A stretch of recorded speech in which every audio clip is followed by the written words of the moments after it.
Muito obrigado, ministro Sergei Lavrov. Em primeiro lugar, é um prazer estar aqui em Moscou para poder retomar o diálogo com o chanceler da Federação da Rússia. Como ele mencionou, a presidenta Dilma Rousseff teve a ocasião de se encontrar com o presidente Medvedev bilateralmente à margem do encontro dos BRICS em Hainan, na China, e como parte do grupo dos BRICS também.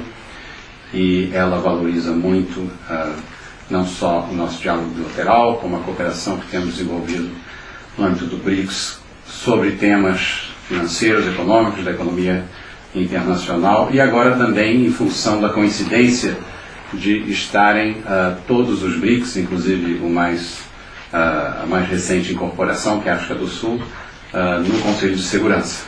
Além de China e Rússia, estão Brasil, Índia e África do Sul, o que também cria um contexto muito favorável para nos coordenarmos. Conversamos sobre os temas da agenda bilateral, como disse o ministro Lavrov.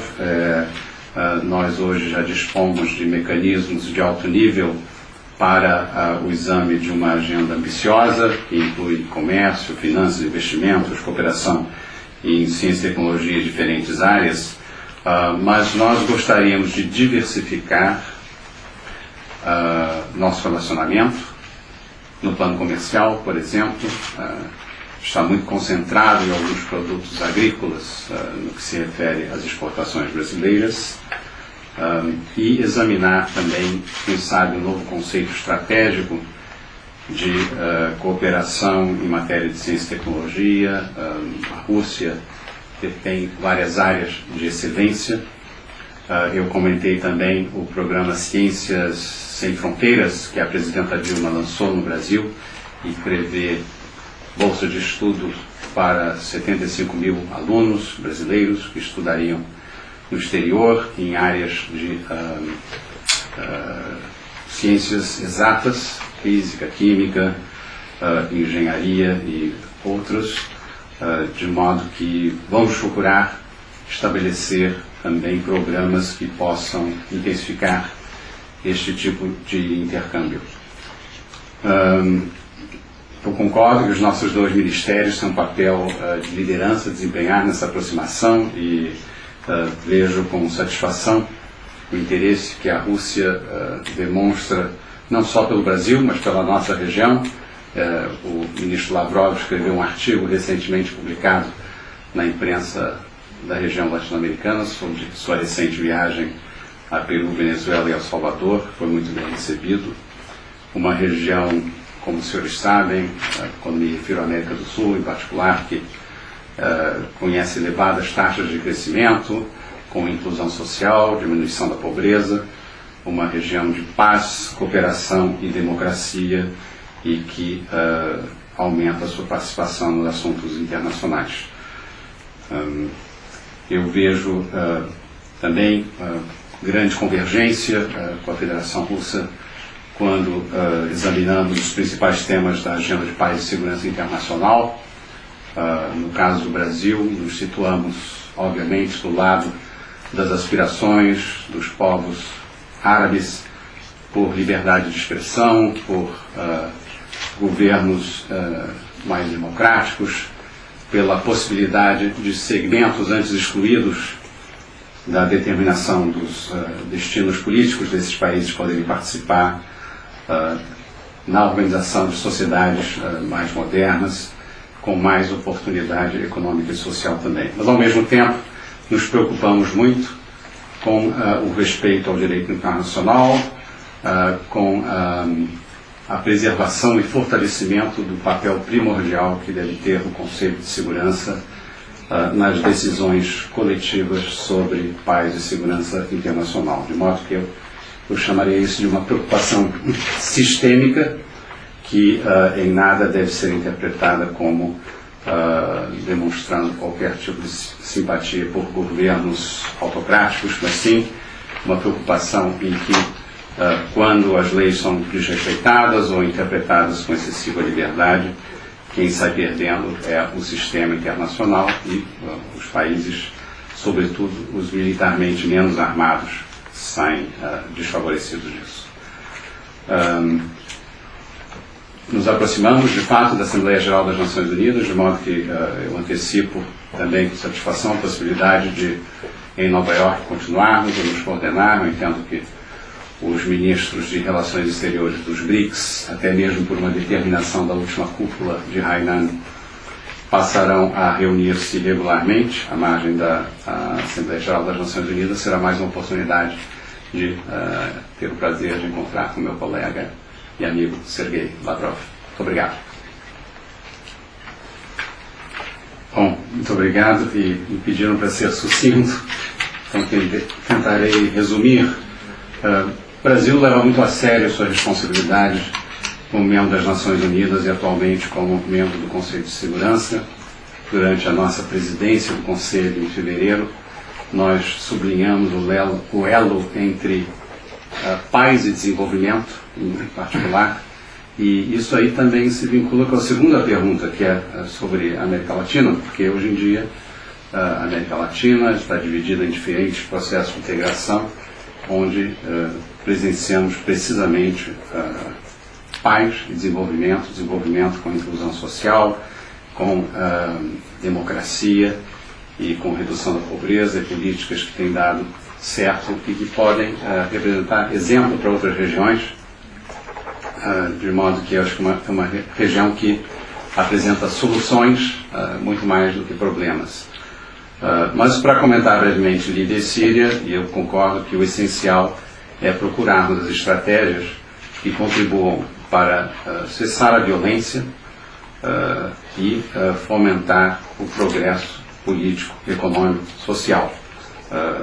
Neste processo, é necessário reconhecer o papel primordial das Nações Unidas e do Conselho de Segurança em particular, e essa mensagem foi reiterada pelo representante brasileiro na Conferência de Paris, organizada recentemente sobre Líbia.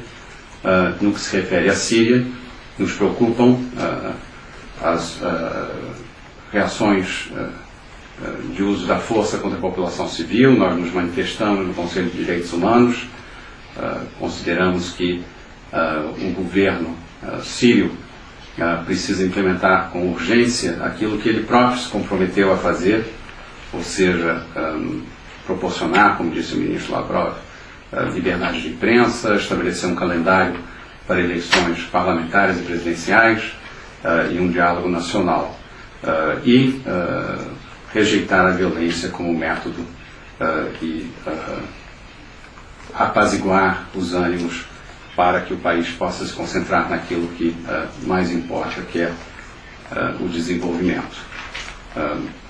Quando eu falo também de América Latina, para completar a segunda resposta, é importante levar em consideração que existem processos de integração que se complementam. O Mercosul celebrou 20 anos esse ano.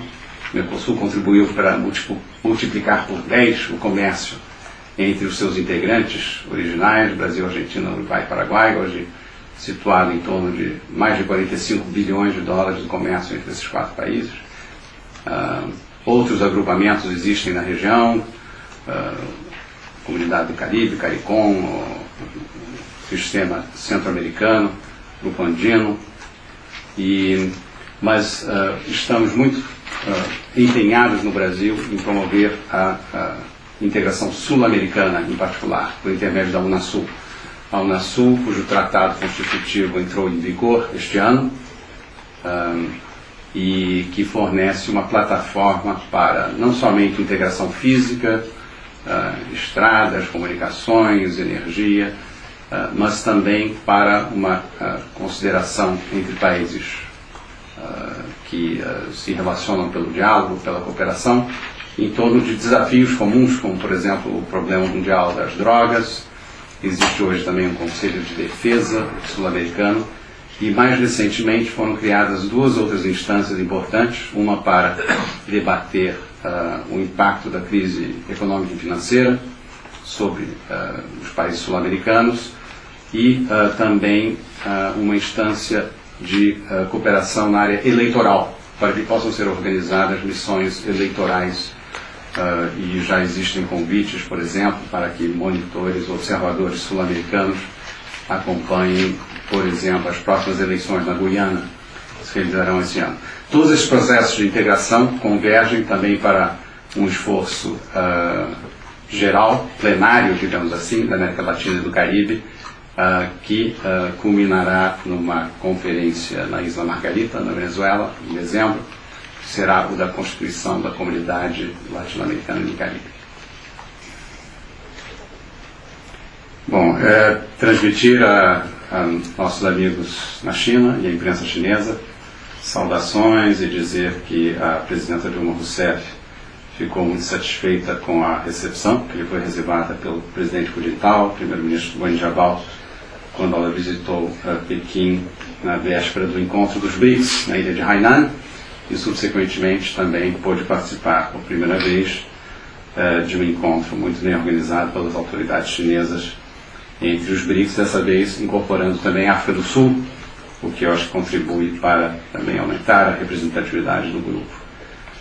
Como disse o ministro Lavrov, o grupo começou a coordenar-se em torno de uma agenda essencialmente econômica e financeira. Hoje em dia reúne 5 países que essencialmente estão dando certo do ponto de vista econômico, representam participantes dinâmicos na economia mundial, estão ajudando a fazer com que a economia mundial se mantenha numa rota de crescimento, de modo que a voz e a autoridade desse grupo só tem feito aumentar nos últimos anos, e eu acho que isso continuará acontecendo no futuro previsível, o que aumenta a nossa responsabilidade também. Entre os setores que já são objeto de coordenação, queria salientar em particular o da cooperação na ciência e tecnologia. Eu sei que a China vai estar organizando em Dalian um encontro de ministros de ciência e tecnologia dos BRICS. O ministro do Brasil, Aloysio Mercadante, tenciona participar. E eu comentaria também que é muito importante para os BRICS se manter aberto e engajado em uma agenda que leve em consideração os pontos de vista e os desafios dos países em desenvolvimento mais amplamente falando, seja na América Latina, na África, na Ásia, em diferentes partes do mundo, questões como segurança alimentar, segurança energética. O ministro Lavrov mencionou também as calamidades naturais. Há muito que pode ser feito que reflita uma agenda de engajamento com a comunidade internacional, e particularmente com os países menos desenvolvidos nessa agenda. Eu aproveito agora essa pergunta também para comentar algo que eu não comentei inicialmente, que e o ministro Lavrov mencionou, o fato de o Brasil estar sediando em 2012 a Conferência Rio+20, e que fornecerá um excelente contexto para que examinemos os grandes desafios internacionais em termos de desenvolvimento sustentável, nos seus 3 pilares, econômico, social, ambiental. Hoje em dia não se pode falar em desenvolvimento sem levarmos em consideração a situação ambiental, e esperamos que uma delegação no mais alto nível da Federação Russa possa participar desse encontro. Muito obrigado.